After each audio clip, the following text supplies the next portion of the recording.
¿Qué tal a todos? Mi nombre es Josué Vadillo y les doy la más cordial bienvenida a este su programa, El Arte del Derecho Fiscal. El día de hoy estamos muy contentos porque la persona que nos acompaña lo hemos estado buscando desde hace mucho y nos ha dado la oportunidad de salir con nosotros. El objetivo del programa es poderle regresar a este gremio algo de lo mucho que nos ha dado y él es una extraordinaria persona para poder concretar nuestra misión. Eh, Bajo ese orden de ideas, le doy la más cordial bienvenida al maestro Francisco Cárdenas Guerrero. Paco, muchas gracias por estar aquí. Gracias, Josué. Pues el agradecido soy yo por tu confianza. Gracias por pensar en mí y estar aquí en tu programa. Pues la verdad es un honor. Muchas gracias, Josué, y estoy a tus órdenes. Gracias. Gracias a ti, Saludos, Paco. amigos. Buena tarde. Muy bien, pues el tema que hoy nos ocupa es aspectos controvertidos del IVA. La verdad es que le mandaba las preguntas al maestro y me decía, es mucho de lo que hay que hablar, pero vamos a aprovecharlo, vamos a tenerlo aquí con nosotros y que nos diga lo mejor que él pueda y lo más fundado posible. A ver, Paco, vamos a comenzar. Bien. Eh, Quisiera preguntarte del acreditamiento del IVA. Sabemos que para que el IVA sea acreditable, señala la ley del IVA en su artículo quinto, en su fracción primera, que tiene que ser deducible para impuestos sobre la renta. O sea, tiene que ser estrictamente indispensable y para que sea estrictamente indispensable se entiende que es deducible para los fines del impuesto sobre la renta. ¿No ves tú un problema en cuanto al tiempo, en el entendido de que el IVA es un impuesto que lo pagamos de manera mensual definitivo y que el impuesto sobre la renta lo pagamos de manera anual? ¿Cómo lo ves tú ahí? Definitivamente que coincido contigo porque cuando te remite a una ley con una periodicidad diferente, nos acarrea un grave problema.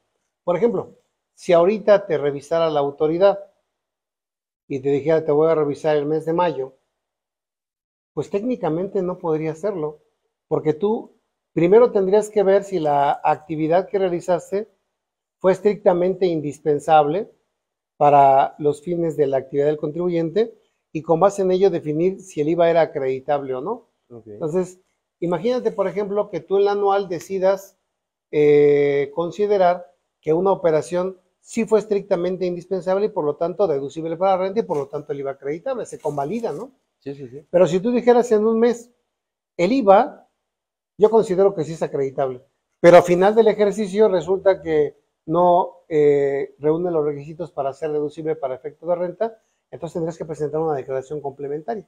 Ok. Entonces, considero que el legislador esta disposición no la modificó cuando se modificó la ley del IVA. Debió haberla modificado porque la periodicidad de la causación del impuesto en renta es diferente a la de IVA. Entonces, Correcto. nos encontramos con un problema que te voy a platicar también cómo lo resuelven en la práctica, de manera muy simplista, porque incluso hay precedentes, te voy a platicar un poquito más de eso, que señalan que se debe de cumplir los requisitos en el mes. Ok. Oye, pero espérame, entonces yo cómo en el mes voy a saber si es deducible para renta, por ejemplo, no tengo comprobante. Ok. ¿Para renta habrá problema? Claro que no, porque las deducciones para renta no son mensuales, Ok. ¿de acuerdo? Si no tienes Totalmente. que cumplir de acuerdo al 27, por ejemplo, el título 2, ¿sí? Fracción 19, cuando te señala, o 18, perdón, que señala que tienes plazo hasta el anual para poder recabar la documentación comprobatoria. Sí, claro. Entonces, en conclusión, para no darle tanta vuelta, considero que es un error que el legislador no haya corregido ese artículo 5 para señalar que el requisito para efecto del acreditamiento no debe de estar supeditado a una deducción en una ley que tiene una periodicidad de causación diferente al IVA. Sí, y es que como tú decías, o sea, ¿cómo vas a saber si es deducible si tienes hasta la declaración anual para poderlo saber, ¿no? Uh -huh. Y entonces, imagínate que estamos en enero, estamos en el IVA de enero 2024 y tú puedes recabar la documentación hasta marzo 2025, ¿no? Y Exactamente. entonces, hasta ese momento podrías saber si es deducible o no para los fines del impuesto sobre la renta, ¿no? Así es. Imagínate el problema que originaría regresarte a enero, presentar complementarias de enero y en su caso pagos y todos los recargos que te pudiera haber generado. O sea, Exacto. creo que el tiempo que quisieron ellos no empata, ¿no? De ninguna manera empata, pero además hay, está señalado de manera expresa en la fracción primera. Sí, sí, sí. Ser estrictamente indispensable. Y se considera estrictamente indispensable que sea deducible para renta, que de ahí pudiéramos sacar más cosas, ¿no? Sí, sí, sí. Deducible o deducido. Justo era lo que te voy a preguntar ahorita. O sea, porque ahí tienes otra diferencia, ¿no? Pero bueno, en conclusión, yo te diría que tenemos que estar atentos no solamente a esta disposición, sino a la práctica, porque a veces, mira, nos quedamos con la teoría, Josué. Sí, sí, sí. Y si tú te quedas como contador con la teoría, pues te quedas con la idea de que puedes cumplir con el requisito cuando quieras, pero cuando tienes una revisión en forma y te dicen, a ver, tu comprobante fiscal, por ejemplo, ¿no? Sí, sí, Porque sí, hay otros por ejemplo. requisitos, ¿no? Sí, sí, sí. Pero comprobante fiscal, y te dices, no, pues yo tengo de plazo hasta el anual.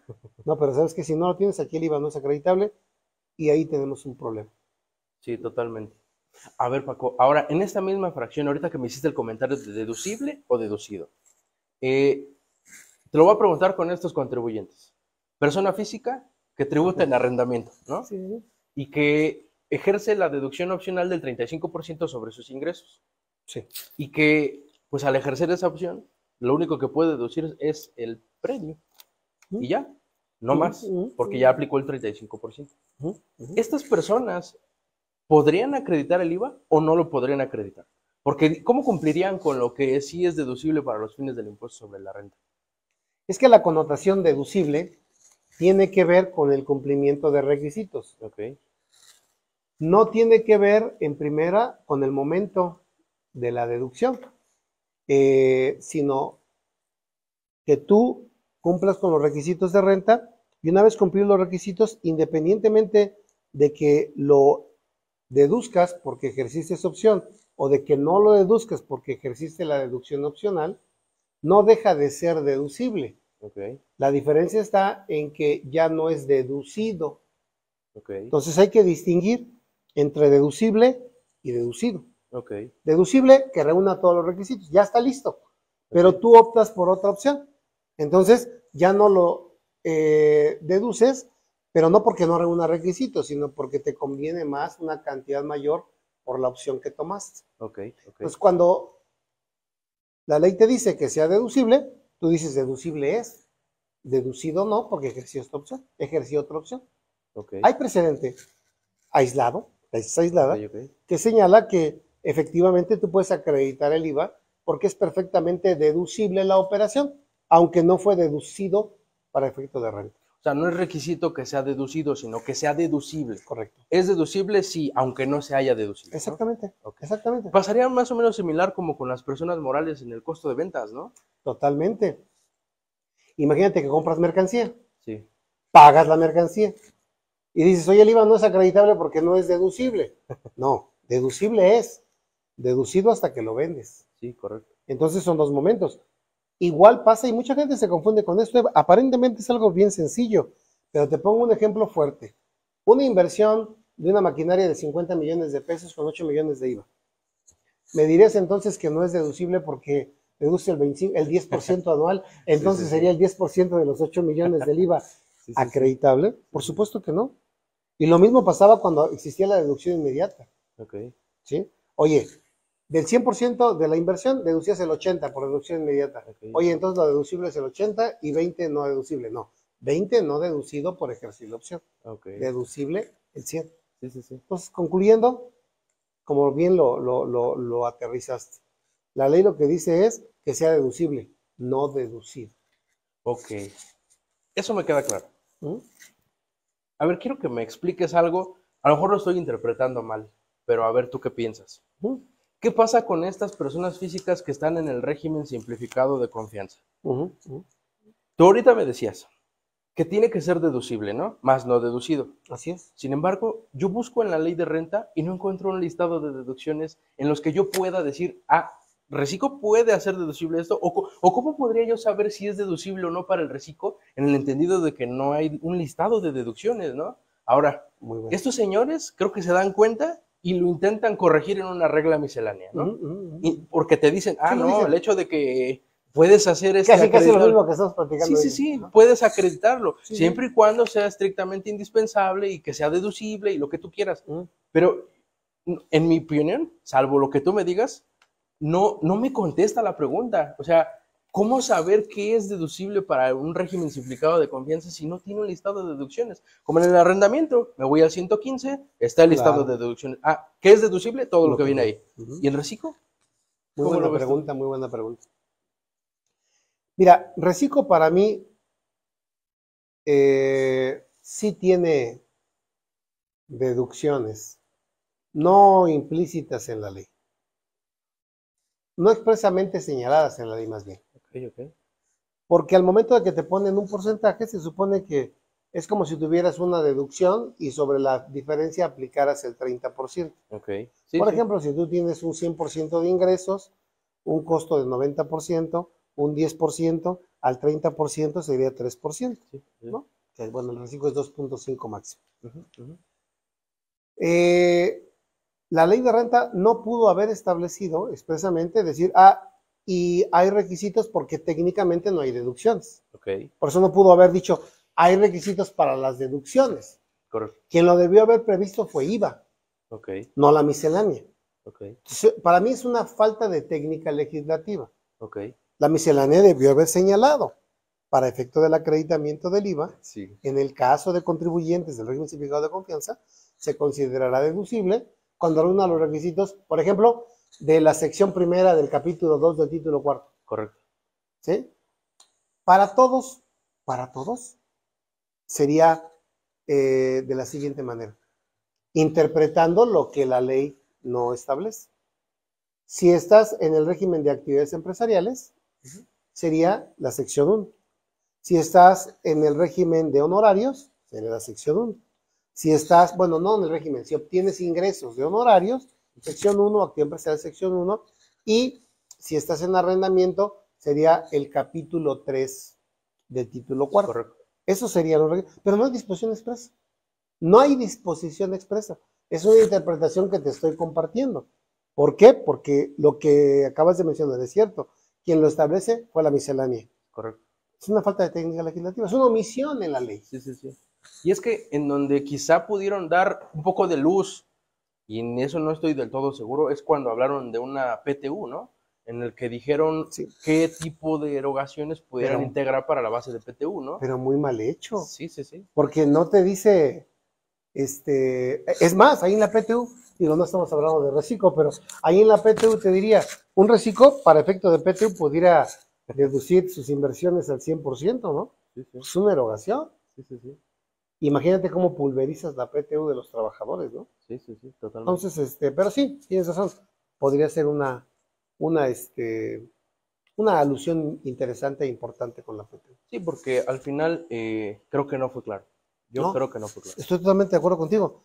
Es más, si tú me dices, ¿cómo fundamentarías del lado de la autoridad que cumplió requisitos o no o para la autoridad, para tú demostrar a la autoridad que cumplió requisitos, al no haber disposición expresa, no Sí, sí, puedes sí. hacerlo, ¿no? Tendrías que acudir a la interpretación, porque la ley se interpreta, Sí, sí, sí. entonces aquí tenemos que interpretar para Sí, poder aplicarla. sí, totalmente. Entonces, a lo mejor, digo, a reserva de lo que tú digas, la interpretación podría ser tomar el listado de deducciones de arrendamiento, tomar el listado de, Depende de la actividad que tuvieras. dependiendo en el entendido de que el reciclo engloba estas tres actividades. Esa sería mi Sí, interpretación, sí, ¿cómo te diré? Armónica. ya, ya, ya. Pero no con fundamento en esto, No, no, no, no. no tengo fundamento. Ah, ok. Uh No, está perfecto. Y creo que sí -huh. necesitaba que me ayudaras a responder esto.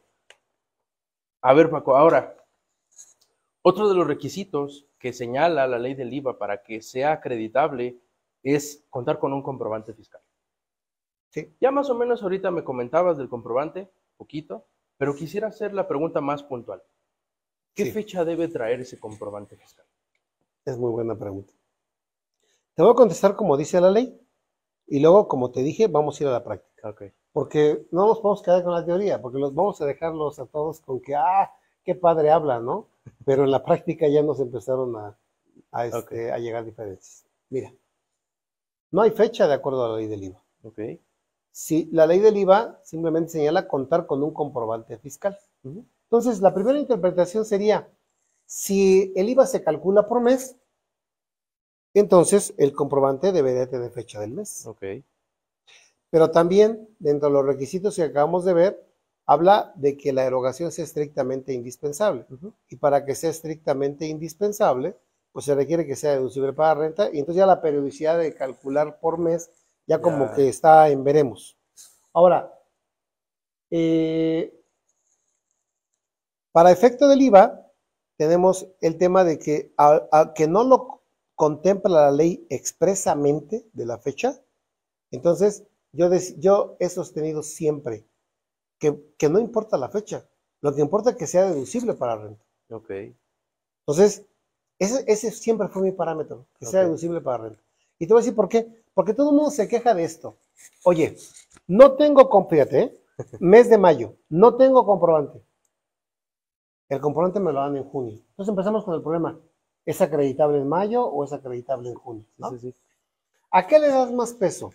¿A la fracción cuarta que dice que el IVA sea efectivamente pagado en el mes? Ok. ¿O a la fracción segunda que diga cuentas con un comprobante? Todo el mundo le damos más peso al pago. Todo el mundo le vamos a dar más peso al pago. Bueno, entonces imagínate que alguien dijera, no. Hay tesis aislada, que dice, no, el comprobante debe tener la fecha del mes en que se acredite el IVA. Y ahorita te voy a decir, entonces, ¿qué hicieron con eso? Lo que están haciendo es acabar con las operaciones a crédito, ¿no? Porque ahorita la voy a poner al revés. El comprobante lo tengo en febrero y lo pago en mayo. Coincide la fecha del comprobante con la fecha de la crédito. Y ahí no dice nada. Pero cuando es al revés, entonces no lo tienes y lo tienes después, entonces hay problema. Te voy a decir cuál es su lógica de ellos. Dice contar con un comprobante. Como en febrero sí cuentas con él, aunque lo pagues en mayo. Si es acreditable cuando lo pagas en mayo, porque sí cuentas con un comprobante con antelación y a futuro no cuentas con un comprobante, entonces no es acreditable. Ya. ¿Te das cuenta? Entonces a mí me parece absurdo, porque si me estás cuestionando la fecha del comprobante, pues deberías decirme que tampoco es acreditable cuando es expedido con anterioridad a la fecha en que lo pago. Ya. ¿De acuerdo? Entonces, mira, en ambos escenarios no debería de ser acreditable. No. Porque el comprobante no coincide con el pago. Sí, aunque sea hacia atrás o aunque sea hacia si adelante. te vas a ir con la fecha de que debe de corresponder al mes en que te acreditas el IVA, sí. Y eso va a llevar a... Es una excelente pregunta. Eso va a llevar a muchas cosas. ¿Por qué crees que mucha gente te dice, te voy a pagar la factura de abril, en mayo, cámbiame la factura, cancélamela y sustitúyamela por... O sea, porque ya están mecanizados a que la autoridad así lo quiere ver. Sí. Desapareces entonces todas las operaciones comerciales a crédito, ¿no? Como que la autoridad pareciera que quiera que en el mes se acabe todo. Compras en el mes, vendes en el mes, cobras en el mes, pagas en el mes. O sea, todo en el mes para que me facilites tu revisión. Sí. Pero no puede ser así. No puede ser así. Entonces, tenemos esa disyuntiva. Cuando establece la ley, cuando establece la ley, el comprobante no dice fecha. Pero el 5D de la ley del IVA te dice el IVA se calcula por mes. Sí. Entonces tú dices, bueno, como se calcula por mes, entonces debo de cumplir con el requisito por mes, aunque no lo diga expresamente. Yo siempre he sostenido y lo seguiré sosteniendo. Mientras no haya jurisprudencia que es aislada, yo seguiré sosteniendo. La ley no señala expresamente que el comprobante deba tener la fecha del mes. Ok. ¿Sí? Ahora, mucha gente dice, el IVA se causa por mes, ese es otro tema. Yo te adelanto. Búscame en el IVA en donde dice que se causa por mes. Dice que se calcula por mes. Ok. ¿De acuerdo? De acuerdo. Pero bueno, yo recomendaría. Por eso te dije, una cosa es la teoría, otra cosa es la práctica. Ahorita lo están fiscalizando con los comprobantes de pago. ¿Sí? Entonces, yo te recomendaría en la medida de lo posible tener todos tus comprobantes cuando pagues en el mes el IVA, el comprobante de pago correspondiente, el complemento de pago correspondiente. ¿De acuerdo? Y eso conlleva que tengas la factura, porque no puedes tener un complemento si no tienes el CFDI. Okay. Entonces, tratar de hacerlo en el mes para evitarte la controversia con la autoridad. Okay. Pero si me dices, ya estoy en una controversia, ¿sí? Yo considero que tenemos elementos para poder defender que la ley del IVA no establece expresamente la fecha del comprobante. Okay. Y lo que sí establece expresamente es que se acredite en el mes en que se pague. Sí. Entonces, si tú sostienes que el IVA se acredite cuando tienes el comprobante, ya tienes un problema. Porque, ok, ya cumpliste con la fracción segunda y la fracción cuarta. Sí. Ya no cumpliste con la que dice en el mes. Entonces yo le doy más peso a la que dice pagas en el mes, acreditas en el mes. Sí, sí, sí. Oye, y ahorita que estás mencionando este complemento de pago, ¿es un requisito obligatorio para poder acreditar el IVA? O sea, yo checo el listado de los requisitos y solamente me dice contar con un comprobante fiscal. Claro. Y si me lo emitieron como PPD, ya estaría cumpliendo el requisito. ¿Es necesario el complemento de pago? Desde mi perspectiva, técnicamente no. De hecho, yo siempre he sostenido, y mucha gente me ha criticado por eso, que hay un error en los complementos, ¿sí? Sobre todo en el complemento de pago. ¿Por qué? ¿Quién te obliga a expedir comprobantes? ¿El código o las leyes fiscales? Las leyes fiscales. Correcto, Sí, sí. muy bien. Entonces, la ley fiscal debe de señalar el motivo por el cual expides el comprobante. Ujú, ujú. Si tú ves renta, ¿qué te dice? Expedir comprobantes fiscales por las actividades que realices. ¿Estás de acuerdo? Estoy de acuerdo. ¿Qué te dice IVA? Expedir comprobantes fiscales por las actividades que realices. Digo, Ok. palabras más, palabras Sí, sí, menos, sí, ¿no? sí, sí. No, no las tengo igual. Bueno, ¿sí? ¿Y cuándo has visto que diga la ley expedir comprobantes por los pagos que realizas? Por lo menos en renta y en IVA no lo he No lo visto. viene, No lo he correcto. visto. Ahora ya salimos de renta y de IVA. ¿Ok? Ok. Ahora vámonos a código. 29 de código. Establece. Cuando los contribuyentes de conformidad con las disposiciones fiscales están obligados a expedir comprobantes, fíjate lo que te dice. Por ingresos, por valor de actos o actividades, ¿sí? O por las retenciones que realices. Ok. Nunca dice por los pagos. Ya. El propio código, el 29, no lo dice. Ah, pero después en el último párrafo, el 29 dice, deberán reunir los comprobantes de los requisitos del 29A, incluyendo inclusive los complementos. Ok. ¿Sí? Sí, Entonces, sí, sí. realmente el requisito del complemento de pago está en la miscelánea. No está en el propio código en el 29. Ok. Entonces yo por eso soy muy escéptico en decir, yo sé que la ley dice si no reúne los requisitos, el código dice si no reúne requisitos no será deducible, y el código pues finalmente es una ley, está al nivel de las leyes, que puede haber una falta de técnica legislativa que esté en código y no está en renta, lo entiendo. Pero el propio código, si tú revisas el 29, me gustaría por favor que lo revisaras, Sí, sí, sí. el 29 primer párrafo de código. ¿En qué supuestos estamos obligados y por qué estamos obligados a expedir comprobantes? Sí, por los tres que dijiste. A ver, vamos a ver. A lo mejor ya lo cambiaron. No, no, no. Mira, señala. Cuando las leyes fiscales establezcan la obligación de expedir comprobantes fiscales por los actos o actividades que realicen, por los ingresos que se perciban o por las retenciones de contribuciones que efectúen, los contribuyentes deberán emitirlos mediante documentos digitales a través de la página del SAT. Y ahora te vas a la fracción 7 y ahí te va a decir Del... que expidas un comprobante cuando cobres parcial. Fracción 7. ¿Del 29A? ¿Mande? ¿Del 29A? Del 29. Del 29A, perdón, sí. Sí, ¿no? ¿Mm? Dice, de los requisitos, Ujú. el importe total consignado en número o letra conforme a lo siguiente. Y me dijiste inciso B. Sí. Cuando la contraprestación no se pague en una sola exhibición o pagándose en una sola exhibición, esta se realice de manera diferida del momento en que se emite el comprobante fiscal digital por Internet que ampara el valor total de la operación. Se emitirá un comprobante fiscal digital por Internet por el valor total de la operación en el momento en que ésta se Ahí realice vamos bien. Ajá. y se expedirá un comprobante fiscal digital por Internet por cada uno del resto de los pagos Ok. que se reciban. Ese es el complemento, Ok. ¿verdad? Sí, ¿de Sí, acuerdo? sí, sí, ¿Qué sí. artículo leíste? 29A. Lee el primer párrafo del 29. Requisitos. Ajá. Sí, sí, Entonces, sí. ¿cómo es posible que un artículo que hable de requisitos fiscales me obligue a expedir comprobantes cuando el que me obliga ni siquiera es el 29, sino son las leyes fiscales? Sí, sí, sí. Esa es toda mi teoría de toda la vida. Sí, sí, sí. Pero muchos abogados me han dicho, no. Aplica el código en la fracción 7 del 29. Pero si el 29A no establece la obligación de expedir comprobantes, sino los requisitos de los requisitos. comprobantes, es falta de técnica legislativa. Sí, sí. Ah, pero la miscelánea lo dice. Ok, está bien. Está bien. Ese es mi gran pleito, pero te lo voy a concatenar ya para terminar la idea. En la ley del IVA, efectivamente, en el artículo 5, de los requisitos para los requisitos para el acreditamiento del impuesto, señala contar con un comprobante fiscal. Yo me pregunto, ¿un CFDI de ingresos no es un comprobante fiscal? Sí, correcto. Si tú tienes ese comprobante fiscal, es suficiente para acreditarte el impuesto.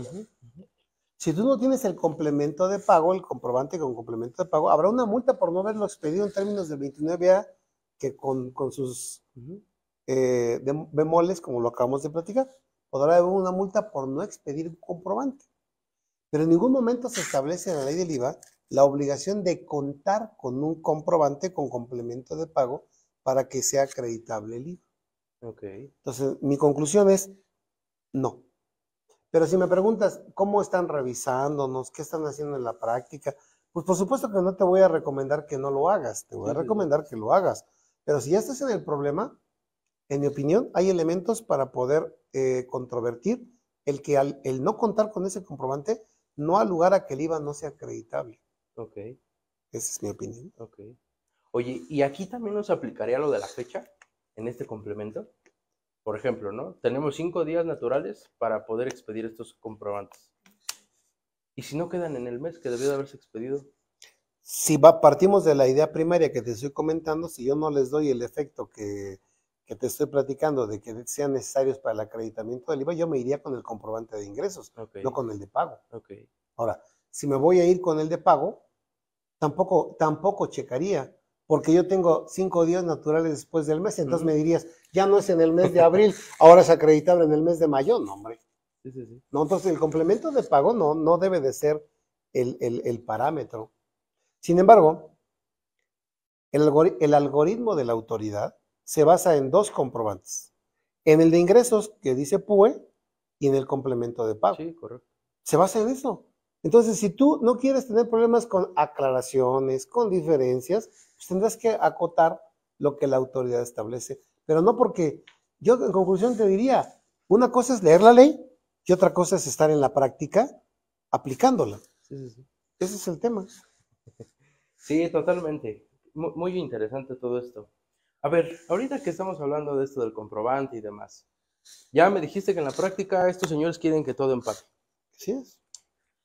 Pero creo que hay muchos problemas en el reciclo. Uh-huh. Por ejemplo, el reciclo de moral dice que la fecha de expedición del comprobante debe corresponder al mes en el que vas a hacer la deducción. O sea, bueno, en el mes en que se entere. Sí, en el mes.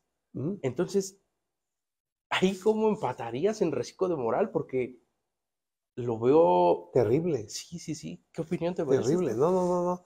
Fue una situación, es una situación legislativa bastante desagradable, bastante mal hecha, porque pierdes de vista la norma que señala que tienes plazo para poder recabar los comprobantes. Correcto.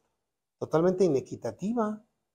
¿Por qué alguien que no es reciclo tiene de plazo para conservarlos, para recabar los comprobantes hasta a la fecha en que presente su declaración anual, y el otro por el solo hecho de ser reciclo ya no tiene plazo, más que al mes siguiente? Sí. Entonces a mí me parece que está muy exagerada esa disposición, estricta, ¿no? bastante estricta. A pesar de que en el mes hagan deducciones, ¿no le verías problema si se fuera hasta el anual? No le vería problema, pero mira, mucha gente se asusta por esto, ¿no? Y la autoridad aprovecha, ¿no? Porque dice, pues aquí dice así, ¿no? Yo hago lo que la ley, cuando la autoridad dice, yo hago lo que la ley dice, ¿no? Aquí la ley dice que tienes ese plazo, ¿no? Tendrías que ir a pelearte en el juicio de fondo, ¿no? Ok. En el juicio de fondo podrías tener oportunidad de decir, bueno, es que yo lo tuve 2 meses después, pues no puedes negarme la deducción, es una deducción existente y es una situación de forma, no de fondo. Ok. ¿Sí? En el juicio de preeminencia del fondo sobre la forma, podrías atacarlo. Yo nunca te recomendaría no hacerlo, yo te diría, hazlo deducible. Y entonces ya veremos los argumentos que esbozamos para efecto de controvertirlo con la autoridad. Okay. Yo creo que, pero mira, ya no saben lo que pensar. ¿Te acuerdas cuando empezó el reciclo de personas físicas y decía, aquel que no presente su anual, lo vamos a sacar del reciclo? Sí. ¿Tú te creíste que al no presentar el anual un reciclo lo iban a sacar al mes, 2 meses, 3 meses? Yo dije, no me lo creí. Lo van a perdonar, ¿no? ¿Qué pasaba con el RIT? No presentes 3, es más, solamente que te requieran las 3 y no atiendas 3 requerimientos. O sea, era como que mucha manga larga, ¿no? Sí. Y yo creo que nadie creyó que dijeran, ¿sabes qué? No presentaste el anual. Entonces ya quién sabe qué pensar con esto, ¿eh? Entonces, yo vuelvo a insistirte, desafortunadamente nos están mostrando una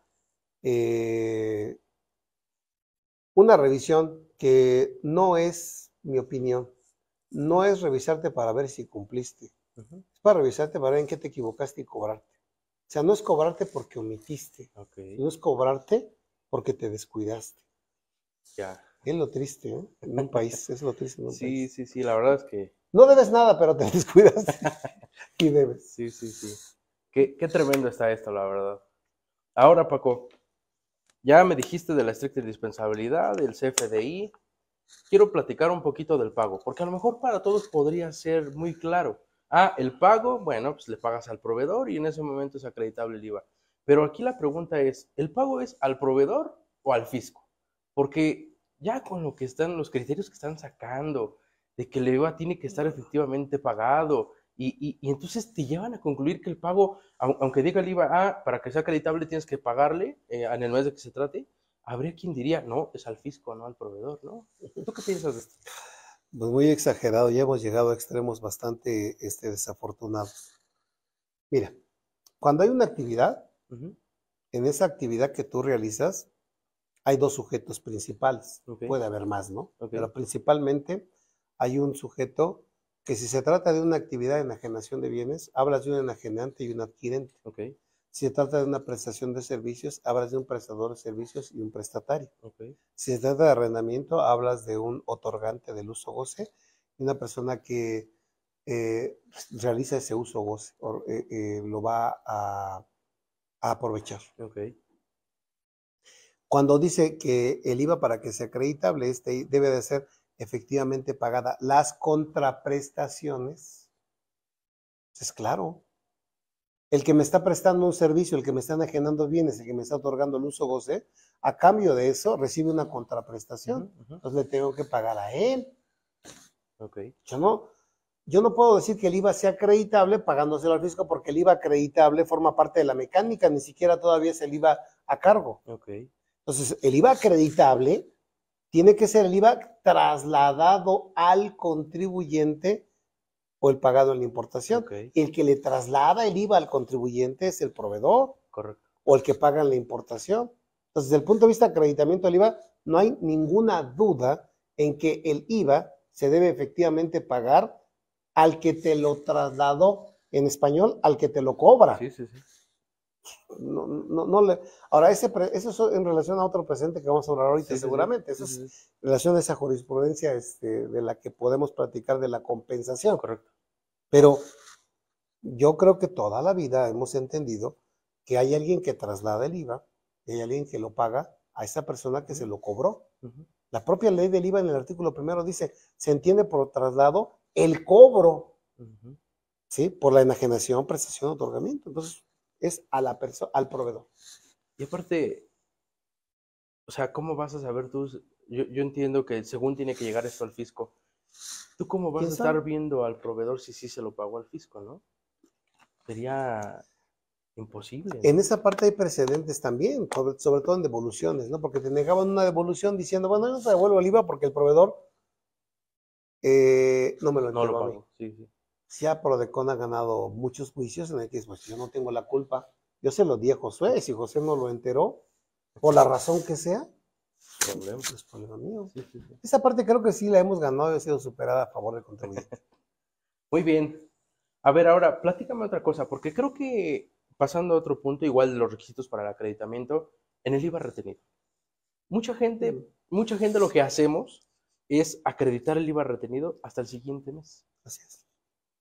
Cuando creo que si vemos la mecánica, creo que el fisco en el mes recibe lo mismo. Mm, Pero a ti, al que pagó las retenciones, muchos interpretamos que se va hasta un mes después. sí, Esto, ¿por qué crees tú que lo hacemos así? ¿Es correcto? ¿Cuál es tu opinión de esto? hay que entender la historia para Ok, entender el presente. O sea, si entiendes el pasado, puede ser más fácil que entiendas tu presente. ok, Cuando esa regla se publicó, primero, en ley se establecía dentro de los requisitos de las deducciones que el IVA retenido debía ser efectivamente enterado en los plazos señalados en la ley. Y terminaba con un punto. Ahí, punto.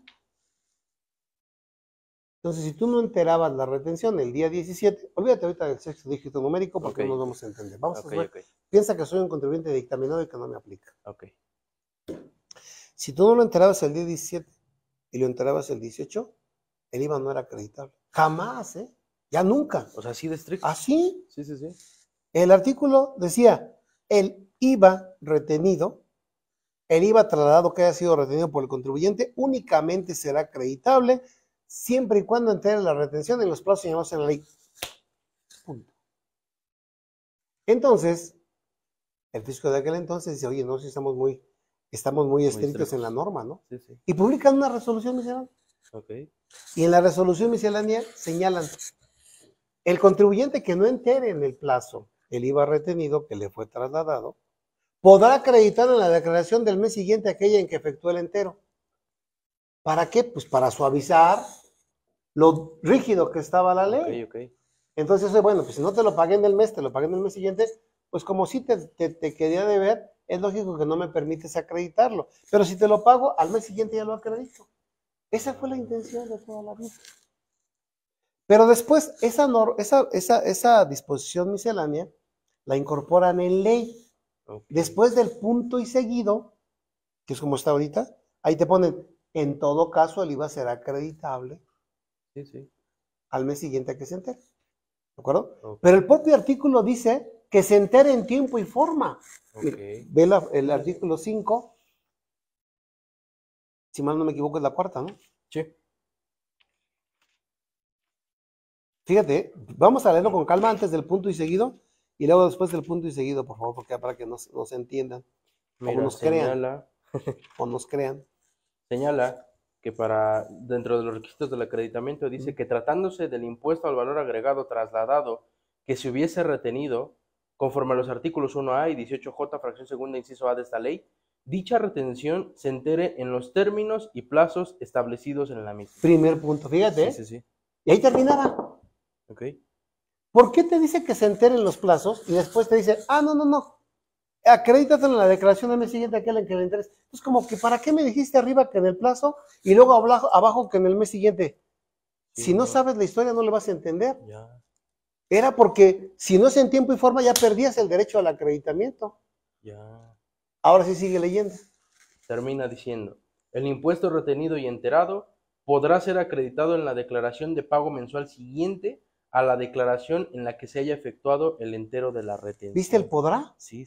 El de arriba era deberá. Sí. Y el de abajo es el podrá. ¿Viste? Sí. Es clara. Pero ¿qué pasa? Nosotros lo entendimos mal. Eso, no, pero no nosotros. ¿Sí? La Corte. Hay jurisprudencia por contradicción de tesis, Josué, que dice, no, Francisco, estás perdido. Es al mes siguiente. Ya aquí ya no puedes hacer nada. Ya no puedes hacer nada porque hay jurisprudencia por contradicción de tesis, que dice, no es así. Pero es triste que no entiendan las disposiciones fiscales. Para mí es clarísimo, pero ellos no lo entienden. Y no porque yo sí lo entiendo, ellos no, porque digo que no conocen los antecedentes de la norma. Entonces ellos dicen, no, pues si no se lo hace enterar al fisco, tú lo acabas de decir y lo podríamos hacer ahorita en un ejemplo, en el que el fisco al día 17, si se entera en tiempo y forma, recibe la cantidad completa del IVA trasladado. Sí, porque la moral le da, y la otra, y se lo dan de 17 y recibe todo. Como si fuera cualquier proveedor que no haya retención. Sin retención. O sea, pero eso no lo pueden ver, no lo quieren ver. Conclusión, otra vez, ¿viste? ¿De qué sirve que yo te diga esto si no lo vas a poder aplicar en la práctica? Si me preguntas en la práctica, ¿cómo lo haría tu cliente, Francisco? Pues él iba retenido de las otras tres partes hasta el mes siguiente y el no retenido en el mes. Pues no estás diciendo tú que no era cierto, que tú eres el que dices que estás bien. Pues no es lo que yo diga. Sí, o sea, no debería de haber diferencia, ¿no? Por supuesto que no. Pero da tristeza. A veces yo decía, ¿para qué estudiamos? Si nos vamos a encontrar con resoluciones de gente que no le entiende lo que está resolviendo. Sí, no, es la verdad lamentable esto que Y les preguntas, ¿y por qué arriba dice que en tiempo y forma? Sí, sí, sí. Eso es nunca lo vieron, ¿eh? Ve la jurisprudencia. Sí, sí. Nunca vieron que arriba decía en tiempo y forma. Okay. Y abajo dice podrás. Sí, sí, sí. O sea, si no lo hiciste acá, podrás hacerlo acá. Ya. Pero, Entonces ahorita pues nos quedamos con ese criterio, lamentablemente. pues jurisprudencia, ni Sí, sí, siquiera sí. es criterio aislado. Sí, sí, sí. Y así lo tendremos que estar así. Bien, así lo tenemos que hacer. Lamentable. ¿Ya viste cuántos problemas hay? Mm. Un montón, ¿no? Yo creo que vamos a estar aquí todo el día, Paco, por tanto problema que hay. No, es que, y eso estás hablando de un temita de IVA, hay más. Muy bien. A ver, pasando a otro punto, el 2023, el Poder Judicial emitió una jurisprudencia en materia de compensación de IVA. Según la historia de esto, así resumido, un contribuyente intenta pedir su saldo a favor. Exacto. Y resulta que ese saldo a favor se originó por la figura jurídica de la compensación, ¿no? Correcto. Te debo, me debes, compensamos. Y entonces, un tribunal dijo que sí procedía, porque pues entra como dentro de lo efectivamente cobrado o pagado para quien fuera, pero otro tribunal le dice que no, porque pues el IVA no, el fisco no lo recibió, ¿no? Entonces viene la corte, y la corte dice que el que tiene la razón es el tribunal que indica que pues como no se pagó el IVA, no puede devolverle el IVA. Así es. ¿Qué opinión te merece esta jurisprudencia? Pues para mí ha sido desastroso. Muy lamentable. ¿Por qué? Te voy a decir cuál es el argumento toral. Tú lo conoces, pero vamos a explicarlo rápidamente. Sí, sí, sí, adelante, adelante. Muy sencilla, muy sencilla, muy rápida. Adelante, adelante. Parten del 1B.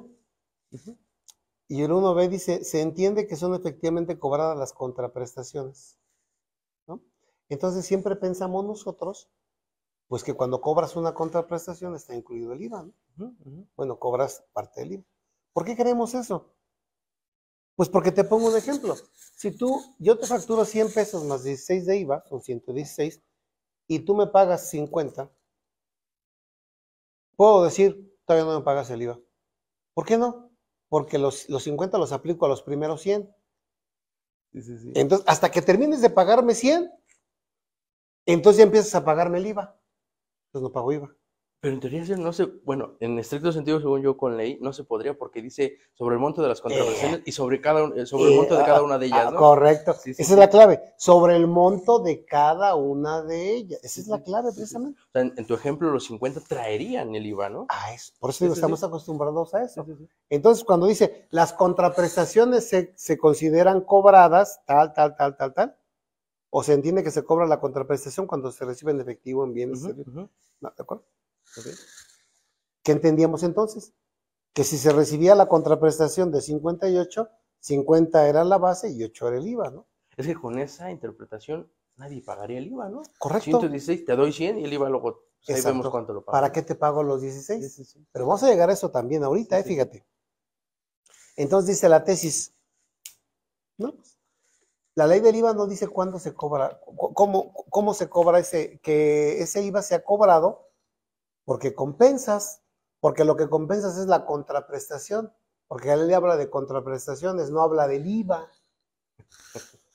Entonces cuando yo te digo, José, me debes 116, te debo 116, lo compensamos. Pues como la ley del IVA no dice que se compense el IVA, sino la contraprestación, compensamos 100, pero no compensamos los 16 del IVA. Entonces yo no tengo derecho al acreditamiento de los 16. Y yo tampoco estaría obligado a pagarlo. Eso voy. Sí. No, pero no se metieron ahí. No, dice, no. Nada más hablo del que está acá, el que no puede acreditar. No, el que está del otro lado, sí lo cobró. Entonces, fíjate, en un mismo acto jurídico, resulta que le das un tratamiento a alguien que sí cobró, que sí compensó el impuesto, y en el otro le das el tratamiento que compensó la contraprestación, o sea, el subtotal. Sí, ¿no te parece absurdo? No, totalmente. O sea, ahora, vamos a seguirle la línea. Ok. Tú dices que se compensa el subtotal, que no se compensa el IVA. Ok. Entonces nunca vamos a pagar el IVA. ¿Sabes qué, Josué? Vamos a compensar los 100. No compensemos los 16. ¿Dije? ¿No? Sí. Entonces compensamos 100. Ni pagas ni acredito. Sí. Nos olvidamos del IVA. Ya, compensamos los 100. Y los 16 me los pagas y no, ni me los pagas ni te los pago. Ahí los dejamos. Ni te demando ni me demandas. ¿Cuándo pagarías el IVA? No, pues, ¿Acá? Ahora, yo creo que esto va a tener todavía historia, ¿eh? sí, sí. Porque aquí se basaron nada más en decirle al que lo quería acreditar, tú no compensaste el IVA. Pero el día que digan, a ver el otro, entonces a ver, le negaste la devolución del IVA porque le dices que no es acreditable y el otro tampoco te lo pagó. Somos partes relacionadas, ¿eh? Okay. Yo te digo, ¿sabes qué? No lo pagues, ¿eh? Porque acá dice que no lo compensemos, entonces no lo pagues. Y al rato le va a llegar la auditoría, oye, el IVA. ¿Dónde está el IVA? No, pero si le dijiste a aquel que no hicimos compensación de IVA, entonces no me lo ha pagado. Sí, sí. ¿Así vamos a llegar a ese tema? No, sí. O sea, nunca he visto nada más absurdo que eso, ¿eh? Nunca he visto nada. O sea, le buscaron para que pudiera la autoridad negarse a devolver. Eso fue lo que pasó. Pero se metieron en una complicación terrible que yo no sé cómo va a terminar el día que vayan del otro lado, ¿eh? Ya olvídate de esto. Sí, sí. ¿Qué va a pasar el día que vayan del otro lado? ¿No? Y entonces obligan a que todo mundo ahora tenga mucho cuidado con la figura de la compensación, que es tan importante en el país. ¿Por qué? ¿Cuántas operaciones no te encuentras con compensación reales? No quiero decir nombres, pero imagínate empresas que se dedican a ser intermediarios de plataformas tecnológicas. Okay. Ajá. Que te cobran una comisión. Cobran por ti y te dicen, aquí está tu pago, menos la comisión. Sí, sí. ¿Oye, es compensación? No son 10 pesos, ¿eh? Sí, no. Es compensación. Porque si le pones compensación, te van a decir, no compensaste fiscalmente. Jurídicamente sí, pero fiscalmente no. Entonces no hay IVA acreditable. Entonces, es otro tema, pero yo te platicaría, eso no es compensación. Ok. Es rendimiento de cuentas de un mandato, que es otra cosa. Pero ve hasta dónde tienes que llegar por esta situación que a mí me parece incongruente. Yeah.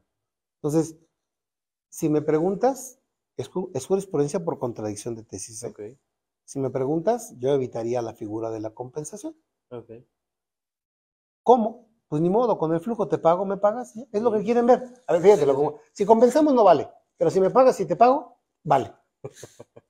Sí, no. ¿No te parece? Sí, es totalmente absurdo. Sí.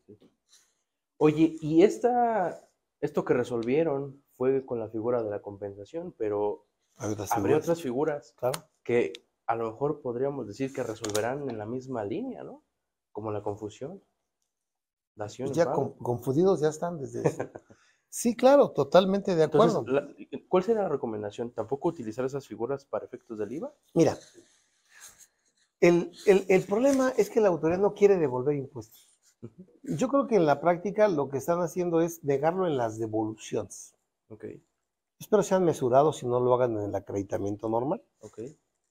Pero si el precedente es ese, es la misma línea, porque son formas de extinción de obligaciones. Sí, sí. Entonces, y la ley habla también de contraprestación, no habla del IVA. Entonces sería lo mismo, te resolverían de la misma manera y tendrían que resolver de la misma manera. Entonces, en la medida de lo posible se tratarían de evitar esas figuras. No siempre se puede, pero en la medida de lo posible yo sí las evitaría. Sí, para no tener este problema. Pero qué triste, ¿no? Pues sí. O sea, tener que adecuarte a lo que se establezca en un criterio jurisdiccional en lugar de manejar una práctica comercial común. Sí, totalmente. Oye, y por ejemplo, entonces esta sería la línea, ¿no? Este sería el tenor. ¿Ves que hay, por ejemplo, empresas de factoraje financiero que tienen, desde que transmiten la cuenta por cobrar, desde ese momento es uno de los supuestos para que se cause el IVA, y que tienen otra opción para que sea hasta que lo cobren, pero pensando que no está esa opción, esa disposición, ¿cómo la ves? Debería ya no de existir, ¿no? Partiendo de su idea. Sí, pero bueno, aquí no se trata de una, bueno, ¿hablas de la parte de la comisión o de la parte de la cuenta por cobrar? Si hablamos de la cuenta por cobrar, ya se entiende que hay enajenación. Sí, sí, sí, sí. Y ya se entiende que entonces para ti fue efectivo. Depende si optas o no, pero si no optas, se considera ya efectivamente cobrada, Sí, aunque sí, tú sí. todavía no la cobras. Esa es la que te digo. Ya está Sí, efectivamente sí, sí. cobrada, entonces ahí tendrías la obligación de pagar el IVA, Sí, sí, sí. ¿sí? Pero ahí es porque estás recibiendo el dinero de parte de la empresa de factoraje. Ok. O sea, aquí sí estás recibiendo dinero, no es lo mismo. Ujú, ujú.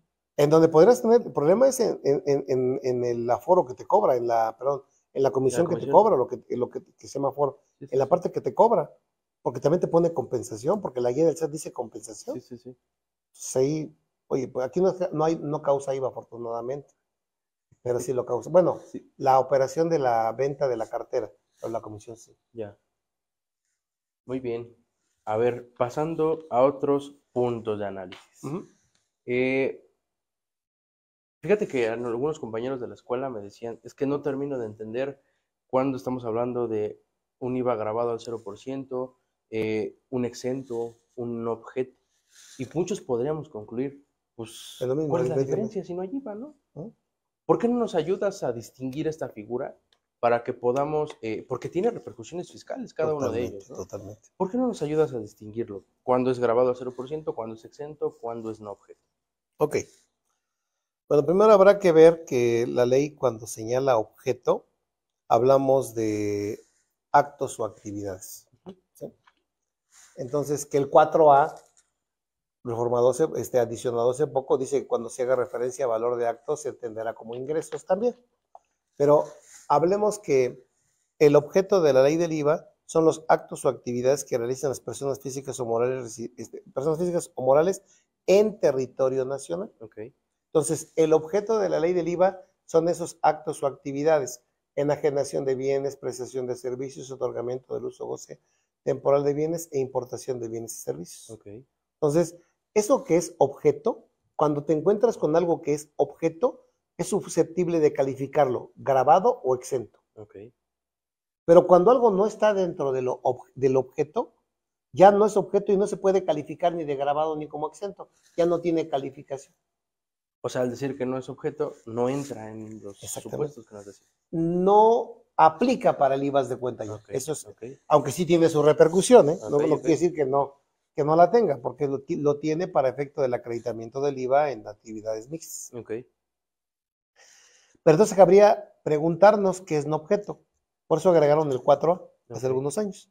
Entonces te señala el 4A que se considera que las actividades o actos que realiza el contribuyente no son objeto cuando no se ubiquen en lo que se considera para efecto de IVA como enajenación en territorio nacional, como prestación de servicio en territorio nacional o como otorgamiento del uso o goce en territorio nacional. ok, O cuando sea de aquellos actos o actividades que no estén incluidos en el artículo primero. ujú, En español, lo que nos está diciendo es que si la enajenación no se realiza en México, no es objeto. ok, Que si la prestación de servicios no se realiza en México, no es objeto.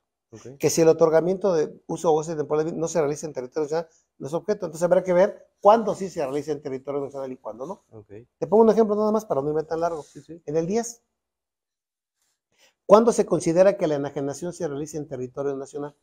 Cuando el bien se encuentra en México para su envío o entrega al adquirente.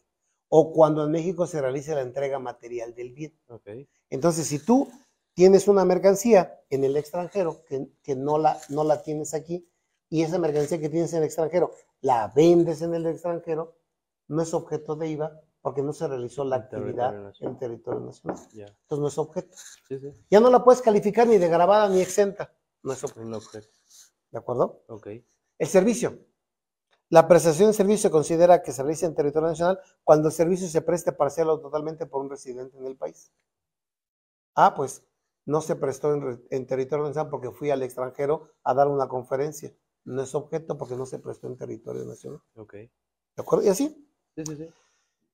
Ahora, si el acto o actividad que realizamos no está incluido en el artículo 1, tampoco es objeto. No es enajenación, no es prestación, no es otorgamiento, no es importación. Ejemplo, un depósito en garantía en una operación de arrendamiento. Ujú, ujú. No es objeto.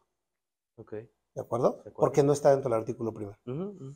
Ahora, una vez entendiendo el objeto y el no objeto, ya el no objeto lo dejé fuera. Ahora el objeto puede ser gravado o exento. Ok, Si está exento, no está sujeto al pago del impuesto. ¿Sí? ok, Pero si está gravado, hay dos tasas principales. Tasa del 0%, que es una tasa privilegiada, y tasa general del 16%. ok, Que esa tasa puede ser sujeta a una disminución del 50% en ciertos casos en región fronteriza, ok. al 8%, con una reducción del 50%. Ujú.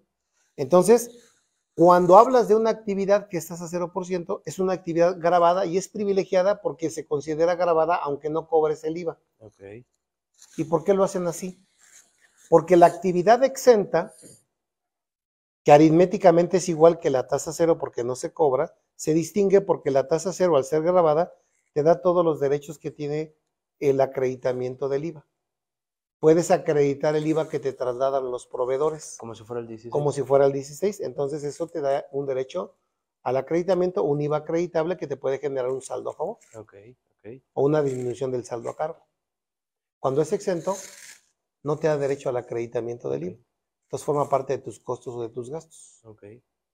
Entonces, ahí tienes entonces el exento y el tasa cero. Ahora, como tienes actividades que pueden ser no objeto, todo el IVA que se identifique con esa actividad no objeto no es acreditable tampoco. Ok.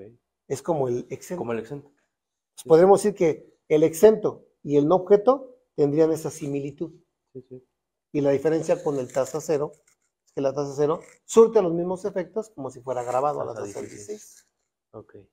Sí, entonces es importante señalar esa distinción. Totalmente. Porque sí, una tasa cero permite el acreditamiento, los otros no. Y se irían por la deducción, ¿no? Pero también eso es muy importante porque la declaración de IVA te señala los no objeto. Ok, O cuando expides un comprobante, hay un nodo sí, objeto, si es objeto de ley o no es objeto de ley. sí, sí, sí, Y mucha gente no lo sabe llenar, sí, sí, sí. porque lo confunde con el Como exento. exento. O sea, a lo mejor debería de ser no objeto y lo ponemos exento, ¿no? Exactamente, o viceversa. Sí, sí, sí. Ya. No, y qué bueno que nos aclaras esto, porque sí cuesta trabajo. La Sí, verdad es claro. que muchos nos confundimos. Como dices, en la práctica hay muchos errores en los comprobantes, en la emisión de esos comprobantes, que no van correctamente como debería de ser, si estás a cero, si es exento o si es no objeto, ¿no? Así es, así es. Muy bien, el tiempo me está ganando ya. Ya sé. Bien me decías que el tiempo siempre es muy apremiante, ¿no? Pero ya para ir cerrando un poco, la verdad es que a mí me gustaría que me platicaras qué pasa con la diferencia en tipos de cambio.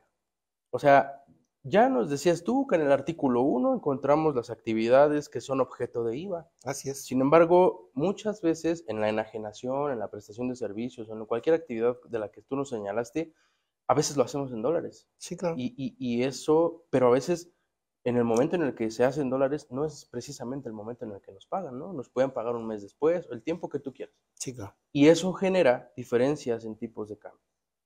Estas diferencias en tipo de cambio son objeto de la ley del impuesto al valor agregado o no. Es un tema bastante controvertido. También hay que saber historia para entender, Ok, ¿sí? Entonces, y además de eso, tenemos problemas porque la redacción que eligió el legislador cuando se cambió el IVA de lo devengado a lo efectivamente cobrado, tiene errores. Y errores que son evidentes, como los vamos a ver ahorita. En primera, yo te diría que toda la vida, antes de que se cambiara la ley del IVA a que se causara por mes, la ganancia cambiaria no fue objeto del IVA. No era ok, objeto de IVA. No estaba señalada en el artículo primero, ok, ¿sí? Entonces, si tú decías, el precio es en dólares y me pagan en pesos, hay una diferencia cambiaria que no forma parte de la contraprestación, ok, aunque la contraprestación se determinó en dólares, ¿de acuerdo? Entonces ahí surgía la disyuntiva de que, ¿cuál era el precio? ¿En dólares o en pesos? sí, sí, ¿No? Entonces, y cuando dices, bueno, como es en pesos, ya no existe la diferencia cambiaria.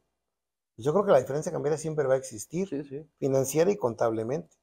Que quieras grabarla con IVA o no quieras grabarla con IVA, porque lo que haces al considerar el IVA es gravarla, porque estaría incluida en esa diferencia cambiaria el IVA. Es como si dividiera la ganancia cambiaria entre 1.16 por 0.16. Sí, sí, sí. En el asiento contable incluso es eso. Ok. Ahora, te platicaba hace ratito, ¿cuándo es el momento en que se causa el IVA? ¿De acuerdo? Ok. Entonces, el artículo 5D señala que el IVA se calcula por mes, ¿sí? Pero también señala el hecho de la comparación entre el IVA trasladado y el IVA acreditable, ¿de acuerdo? Pero aquí el tema creo que va mucho más allá. El tema va en el sentido de que cuando se considera realizada una enajenación, Okay. Y cuando se considera prestado un servicio. Okay. Entonces, ahí es en donde está la diferencia. Okay. Si tú revisas el artículo 11 de la ley del IVA, señala que se considera que se efectúa la enajenación cuando se cobra el precio o contraprestación pactada. Fíjate, y abre el 11. Sí, sí, sí. Dice que se considera que se efectúa la enajenación de los bienes en el momento en el que efectivamente se cobran las contraprestaciones y sobre el monto de cada una de ellas. Entonces no hay enajenación mientras no cobres, para IVA, ¿eh? Fíjate, oye, en renta te transmito la propiedad, ¿hay enajenación? Sí. En IVA te transmito la propiedad, ¿hay enajenación? No. No has cobrado. O sea, para IVA es hasta que lo cobras en enajenación. Exacto. Okay. No hay enajenación mientras no existe la enajenación para el IVA hasta que cobres. Okay. Entonces, ¿qué cuantificas? A ver, vendiste en dólares. ¿Qué cuantificas si para IVA no hay enajenación? Sí. No podría. ¿No podrías cuantificar? Sí, no podría. Digo, sí hay una cuantificación, pero la ley dice que no hay enajenación. Lo acabas de leer, se considera que se efectúa la enajenación. Sí. ¿De acuerdo? De acuerdo. Entonces, si tú en el mes de marzo transmites la propiedad de un bien, enajenas un bien, no puedes decir que ya debes IVA. No puedes decir que ya causaste IVA, ¿o sí? No. Y si lo cobras en julio, al tipo de cambio del mes de julio, pues ahí sí, evidentemente lo vas a tener que calcular sobre lo que efectivamente cobraste, Sí. Porque en esa fecha fue cuando se efectúa la enajenación para efecto de IVA. Correcto. Compara esa redacción ahora con prestación de servicios. Vete al artículo 18.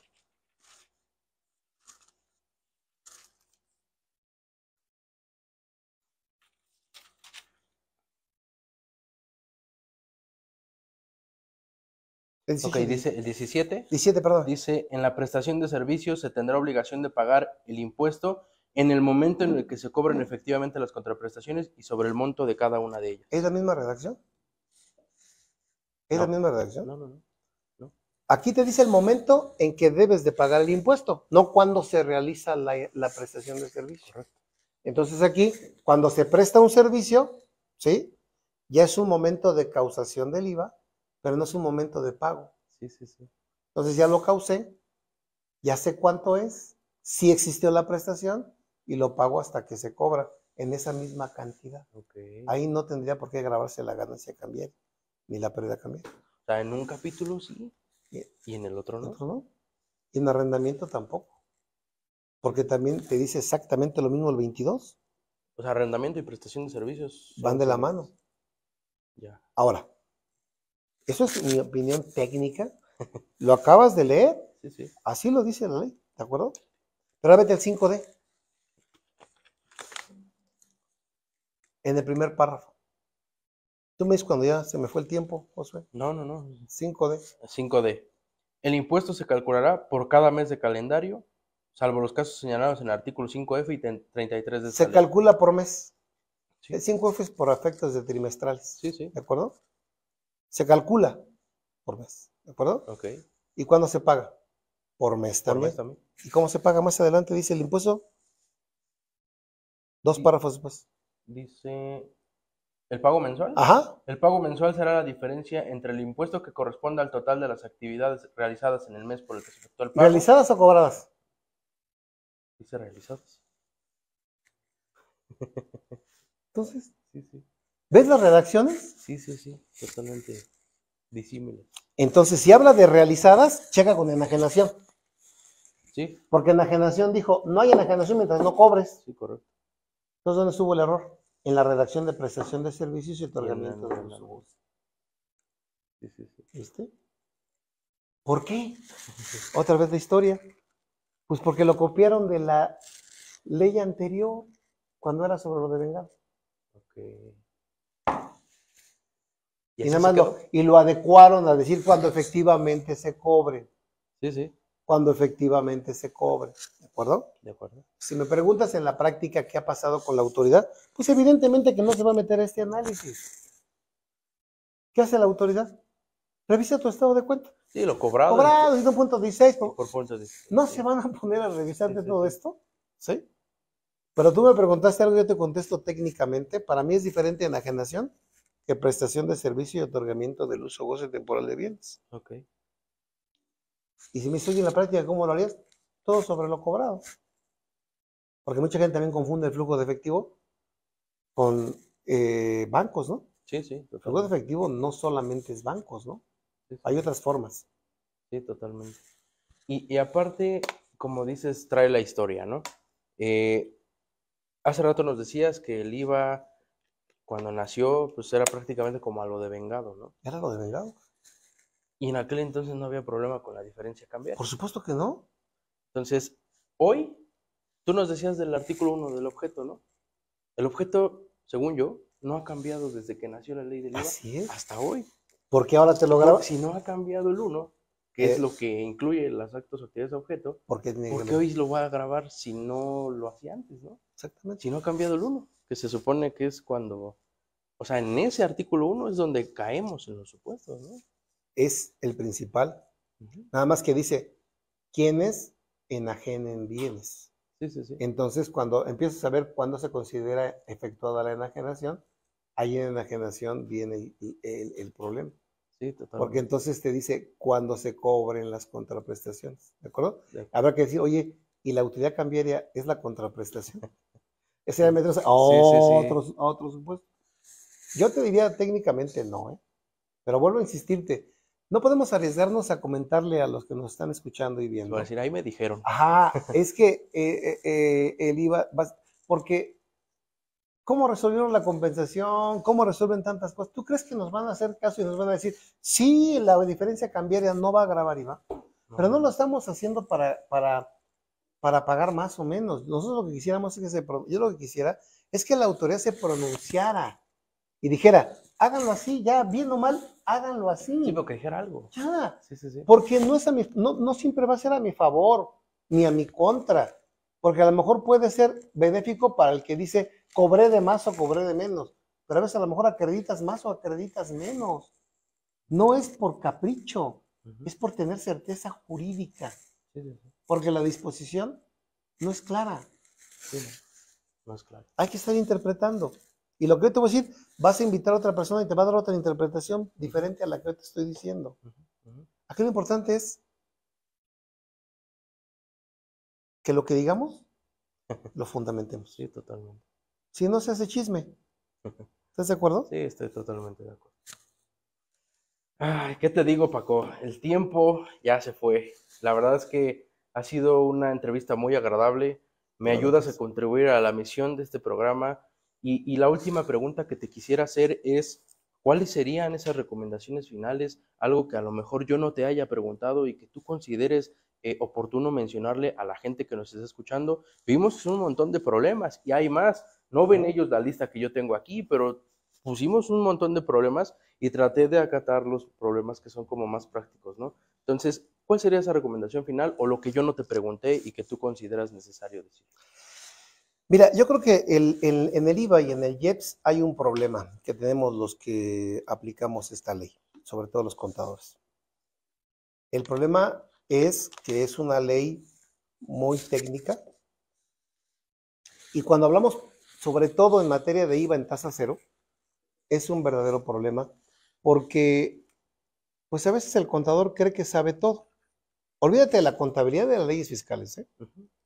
La ley dice la enajenación de pieles sintéticas, la enajenación de jugos, néctares concentrados, Sí, sí. ¿sí?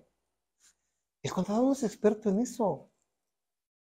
Entonces, si lo que tú quieres hacer es aplicar la ley, conoce la ley, pero busca al especialista en la materia. Esa es una recomendación que yo siempre hago. No te quedes solo diciendo si estás a 0 o estás a 16, porque te vas a meter o vas a meter al cliente en un problema tremendo, porque tú no tienes el expertise en todo lo que corresponde a los actos o actividades que se manejan en materia de IVA. Entonces, que la enajenación de invernaderos hidropónicos, ¿sabes lo que es un invernadero hidropónico? Sí. Así, sí, agua pónico le pones, ¿no? O sea, no se trata de eso. O sea, primero investiga. ¿Y sabes qué pregunta? Mira, yo lo que recomiendo es esto. Busca la ley, es tu obligación, criterios, jurisprudencia, normatividad, reglamento, miscelánea, y llega con el experto y dile, aquí está todo esto. ¿Esto que dice aquí se adecua a lo que estoy haciendo? ¿Sí o no? Sí, tasa 0. No, tasa 16. Okay. ¿Tienes duda? Consulta al SAT. Mucha gente te dice, el 34 de la ley del Código Fiscal de la Federación no es vinculativo. No, sí es vinculativo. Okay. Cuando tú tienes una consulta de una situación real y concreta, sí es vinculativo. Okay. Claro que te pueden después decir, no, te lo dio tu amigo y te voy ahora lo voy a mandar a un juicio de lesividad. Es otra cosa. Okay. Pero en principio sí, consúltale a la autoridad. Claro que muchas veces te va a contestar, haz lo que dice la ley. O sea, nada. Sí, sí. ¿No? Pero ya bueno, lo intentaste. Entonces, primera recomendación es, no te quedes con lo que tú piensas que es, sino busca al experto, sobre todo en materia de IVA. Esa sería la primera. Okay. La segunda sería en el sentido de, el IVA, como lo acabas de mostrar con todos los que nos están viendo, no solamente es comparar el acreditable contra el trasladado. Es un impuesto muy técnico. O sea, hay que meterse más a la técnica del IVA, a entender que es un impuesto indirecto, que hay un sujeto jurídico, que hay un sujeto económico. Okay. Y que el sujeto jurídico es el que enajena los bienes, el que presta servicio, el que otorga el uso goce, y que el sujeto económico es en el que recae directamente el gravamen. O sea, hay que entender que este impuesto tiene que ser más explorado, más a fondo, para poder entenderlo mejor. Y la última, yo creo que también tenemos que explorar en el IVA todo lo que te acabo de comentar, no solamente la ley, reglamento, miscelánea, criterios, jurisprudencia, normatividad. No te tienes que quedar con la pura ley, porque entonces te quedas corto. Tienes que cada caso estudiarlo de manera específica para poder entenderlo mejor y con una parte más, con la historia. Necesitas conocer la historia para poder aprender, para poder conocer tu presente. Muy bien. Te lo agradezco mucho. Fíjate que mucha gente a lo mejor podrá preguntarse por qué no me dirijo a ti como doctor, como maestro, por todo lo que tú eres, y a lo mejor pudiera parecer una falta de respeto, pero déjame te digo que es todo lo contrario. Te respeto y te admiro y algún día auguro ser como tú. Y si no me dirijo así a ti es porque antes que otra cosa te considero mi amigo. Entonces, igualmente, José. Igualmente. Y por último. Ni te preocupes por eso. Y por último, yo he escuchado siempre, últimamente, que dices que no eres tú el que está aquí, sino que tú eres un instrumento de Dios independientemente de las creencias que tú puedas tener, que la gente que nos está escuchando pueda tener, y sin involucrar un tema de religión. Yo siempre he escuchado que tú dices que eres un instrumento de Dios, el que lo está haciendo, y es Dios quien lo está haciendo. Y si eso es verdad o no, yo lo que te puedo decir es que lo estamos viviendo, nos está constando, y eres una extraordinaria persona en esta materia. Gracias. Mi total respeto y admiración para ti, Paco. Y gracias. Espero que algún día nos vuelvas a acompañar aquí en este programa. Encantado, José, cuando quieras. Y de esa parte que dices, sabes que nunca me han gustado los títulos nobiliarios. Yo soy Francisco para todo mundo y así he sido toda mi vida y seguiré siendo. Y al contrario, te agradezco que tengas esa apertura para conmigo. Te agradezco también que me consideres tu amigo porque yo también te considero como tal. Y sigo insistiendo en lo mismo. Yo no hago nada. Me llega Me Te llegan llegan del las cielo ideas, las ¿no? ideas Sí, sí. y eso es lo que yo por eso digo que soy un instrumento, porque yo nunca las busqué. Entonces me llegan así y por eso, gloria a Dios por eso. Muy bien, Paco. Ya para ahora sí ya cerrar el programa, tenemos un regalo para ti. Ay, caray. Mira, se otorga el presente reconocimiento al maestro Francisco Cárdenas Guerrero por su distinguida participación en el programa El Arte del Derecho Fiscal Ciudad de México, junio 2024. Muchas gracias, José. Muchas Enhorabuena. gracias. Muchas gracias. Gracias. Gracias por la No, invitación. gracias a Gracias por la ti. confianza. Y muchas gracias a todos los que nos escuchan. Nos vemos hasta la próxima. Gracias. Buena tarde.